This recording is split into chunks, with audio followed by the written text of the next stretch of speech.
반갑습니다. 허명 목사입니다. 예수님께서 인류권의 큰 일을 완수하시려고 예루살렘에 입성하시는 것은 하나님의 뜻을 이루신 승리의 입성입니다. 그러나 그 길은 고난의 시작이었습니다. 만왕의 왕이신 예수께서 예루살렘에 올라가심으로 마지막 한 주간, 고난 주간이 시작됩니다. 예수께서 예루살렘으로 올라가시기 전 돌아온 왕이 거절을 당한 비유를 제자들에게 들려주시면서 앞길을 준비하게 하셨습니다. 그리고 내가 자기들의 왕이 되는 것을 원하지 않은 나의 원수들을 이리로 끌어다가 내 앞에서 죽여라. 이 말씀을 마치시고 앞장서서 예루살렘으로 올라가시면서 선지자들을 통하여 기록된 모든 것이 앞으로 자신에게 닥칠 것이라고 일러주셨습니다. 보아라, 우리가 예루살렘으로 올라가고 있다. 인자가 대제사장들과 율법학자들에게 넘어갈 것이다. 그들은 인자에게 사형을 선고하고 이방 사람들에게 넘겨줄 것이다. 그리고 이방 사람들은 인자를 조롱하고 침뱉고 채찍질하고 죽일 것이다. 그러나 그는 사흘 후에 살아날 것이다. 주님은 이렇게 고난받을 것을 예고해 주셨지만 제자들은 그 말씀의 뜻이 감춰졌기에 예수님 하신 말씀을 깨닫지 못하였다고 했습니다. 누구나 자신이 가는 앞길에 고난이 닥치고 죽을 것을 예상한다면 그 길은 가지 않을 것입니다. 그러나 예수님은 자신이 배반당하고 불법 재판을 받고 십자가 형벌을 받아 죽을 것을 내다보시면서도 피하지 않고 그 길을 가셨습니다.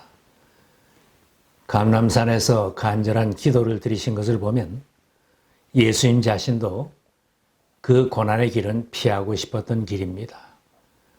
나의 아버지 하실 수만 있으시면 이 잔을 내게서 지나가게 해 주십시오. 그러나 내 뜻대로 하지 마시고 아버지의 뜻대로 해 주십시오.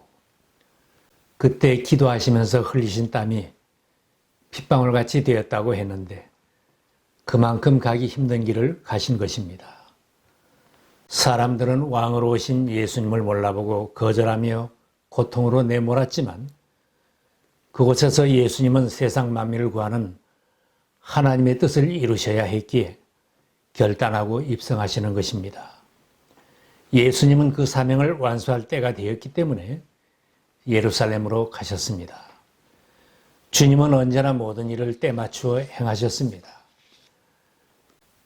가나의 혼인잔치집에 포도주가 떨어졌을 때도 예수의 어머니가 그에게 포도주가 떨어졌다고 알려주었을 때 이렇게 대답하였습니다. 여자여, 그것이 나와 당신에게 무슨 상관이 있습니까?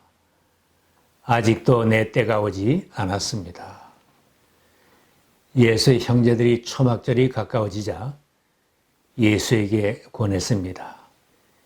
유대로 가서 하려는 일을 제자들도 보게 하고 자신을 세상에 드러내십시오. 그때도 그는 내 때는 아직 오지 않았다. 그러나 너희의 때는 언제나 마련되어 있다. 세상이 너희를 미워할 수 없다. 그러나 세상은 나를 미워한다.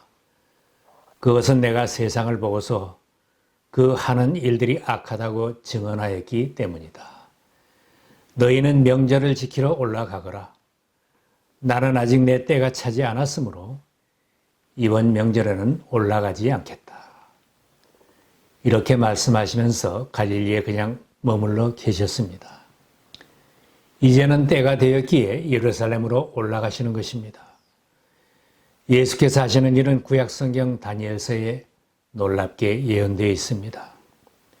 예루살렘을 보수하고 재건하라는 말씀이 내린 때로부터 기름을 부어서 세운 왕이 오기까지는 7일회가 지나갈 것이다. 그리고 62일회 동안 예루살렘이 재건되어서 거리와 성곽이 완성될 것이나 이 기간은 괴로운 기간일 것이다. 62일회가 지난 다음에 기름을 부어서 세운 왕이 부당하게 살해되고 아무도 그 임무를 이어받지 못할 것이다. 예언의 말씀대로 483년이 지난 후 때가 찼기에 왕이신 예수님께서 예루살렘으로 올라가셨습니다. 올라가시는 그 길에 일어난 일도 놀랍습니다. 베단이라는 마을에 가까이 오셨을 때 예수께서 제자 2사람을 보내며 타고 갈 나귀를 끌고 오라고 하셨습니다. 맞은 쪽 마을로 가거라. 거기에 들어가 보면 아직 아무도 타본 적이 없는 새끼 나귀 한 마리가 매여 있을 것이다. 그것을 풀어서 끌고 오너라. 혹시 누가 너희에게 왜 푸느냐고 묻거든 주님께서 그것을 필요로 하십니다 하고 말하여라. 제자들이 시키는 대로 가보니 예수님 말씀하신 그대로 나귀 새끼가 있었고 나귀 주인도 있었으며 나귀를 풀어올 수 있었습니다. 모든 일들이 예언하신 대로 이루어졌습니다. 예수님은 성경 말씀을 성취하시려고 예루살렘에 올라가셨습니다. 예수님의 예루살렘 입성은 520년 전에 스가랴 선지를 통하여 예언하였습니다. 도성 시온아 크게 기뻐하여라. 도성 예루살렘아 환성을 올려라. 내 왕이 내게로 오신다. 그는 공의로우신 왕, 구원을 베푸시는 왕이시다. 그는 온순하셔서 나귀, 곧 나귀 새낀 어린 나귀를 타고 오신다. 예수님 가시는 길이 왕의 행차라면 세상에서 짐승을 타고 가셔도 줄마를 타고 가실 수 있습니다. 마차를 타고 가셔도 당대의 가장 훌륭한 마차를 타고 가실 수 있는데 예수님은 예언한 대로 나귀 새끼를 타고 들어가셨습니다. 제자들은 안장 대신에 자기들의 겉옷을 나귀 등에 얹어드렸습니다. 군중들은 카펫 대신에 자기들의 겉옷을 길에 깔아드렸습니다. 미리 준비한 것은 아니었지만 한순간에 환성을 올리며 기뻐하며 예수님을 모셨습니다. 군중들은 종려나무 가지를 들고 환호하며 환영하였습니다. 복되시다 주님의 이름으로 오시는 임금님, 하늘에는 평화 지극히 높은 곳에는 영광. 그동안 예수님의 놀라운 능력과 기적을 체험했던 제자들과 군중들은 아마도 예수님께서 로마의 압제에서 이스라엘을 해방시킬 왕으로 생각하고 이스라엘 왕이 입성하는 것처럼 예수님을 영접하였을 것입니다. 동기와 어떻든 제자들과 군중들의 모습은 성경에 예언한 대로 예수님을 왕으로 영접하였습니다. 예수님께서 세상에 오시고 행하신 모든 일들은 성경 말씀을 성취하는 것이었습니다. 그의 탄생도 미가서의 말씀대로 베들레헴에서 태어나셨습니다. 그러나 너 베들레헴 에브라다야, 너는 유다의 여러 족속 가운데서 작은 족속이지만 이스라엘을 다스릴 자가 내게서 내게로 나올 것이다. 그의 기원은 아득한 옛날 태초까지 거슬러 올라간다. 이사야의 말씀대로 그는 처녀의 몸을 통하여 태어나셨습니다. 그러므로 주님께서 친히 다윗 왕실에 한 징조를 주실 것입니다. 보십시오. 처녀가 잉태하여 아들을 낳을 것이며 그가 그의 이름을 임마누엘이라고 할 것입니다. 이사야는 그는 사람들에게 버림을 받고 멸시를 받을 것을 말씀하였습니다. 그는 사람들에게 멸시를 받고 버림을 받고 고통을 많이 겪었다. 그는 언제나 병을 앓고 있었다. 주님은 사람들에게 거절당할 것을 아시면서도 예루살렘으로 가셨습니다. 무엇보다도 주님은 세상 만민을 위해 대신 죽으시려고 자원하여 올라가신 것입니다.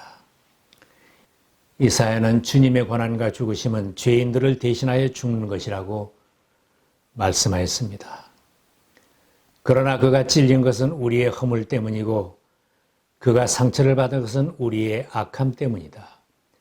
그가 징계를 받음으로써 우리가 평화를 누리고 그가 매를 맞음으로써 우리의 병이 나았다. 우리는 모두 양처럼 길을 잃고 각기 제 길로 흩어졌으나 주님께서 우리 모두의 죄악을 그에게 지우셨다. 예수님께서 성경 말씀대로 사역하셨고 성경 말씀대로 고난을 받으시고 우리의 죄를 위하여 죽으셨습니다. 성경 말씀대로 장사된 지 사흘 만에 부활하셨기에 성경이 예수님을 보증합니다. 사도 바울이 복음의 핵심을 말씀합니다. 나도 전해받은 중요한 것을 여러분에게 전해드렸습니다. 그것은 곧 그리스도께서 성경대로 우리 죄를 위하여 죽으셨다는 것과 무덤에 묻히셨다는 것과 성경대로 사흘날에 살아나셨다는 것과 게바에게 나타나시고 다음에 12제자에게 나타나셨다고 하는 것입니다. 예수님은 죄인들을 위해 대신 죽으시려고 예루살렘으로 가셨습니다. 세상 모든 죄인들을 구원하시겠다는 예수님의 사랑이 그를 세상에 오게 하였습니다. 하나님께서 세상을 이처럼 사랑하셔서 외아들을 주셨으니 이는 그를 믿는 사람마다 멸망하지 않고 영생을 얻게 하려는 것이다. 하나님께서 아들을 세상에 보내신 것은 세상을 심판하시려는 것이 아니라 아들을 통하여 세상을 구원하시려는 것이다. 하나님과 동등하신 아들이 하늘 보좌를 버리시고 종의 모습을 취하시고 세상에 오신 것은 사랑 때문입니다. 그는 하나님의 모습을 지니셨으나 하나님과 동등함을 당연하게 생각하지 않으시고 오히려 자기를 비워서 종의 모습을 취하시고 사람과 같이 되셨습니다. 그는 사람의 모양으로 나타나셔서 자기를 낮추시고 죽기까지 순종하셨으니 곧 십자가에 죽기까지 하셨습니다. 그 크신 주님의 사랑이 그를 고난의 현장 예루살렘으로 가게 하였습니다. 그의 입성은 원수들을 자극하여 죽일 모의를 하게 하였고 이방인에게 넘겨서 불법 재판을 받고 조롱과 모진 고난을 당하며 끝내 십자가에 죽임을 당하였습니다. 예수님은 예루살렘에 가까이 오셔서 도성을 보시고 우시면서 말씀하셨습니다. 그 도성이 평화의 길을 알지 못하고 보지 못하므로 원수들에게 멸망할 것을 내다보시고 통탄하신 것입니다.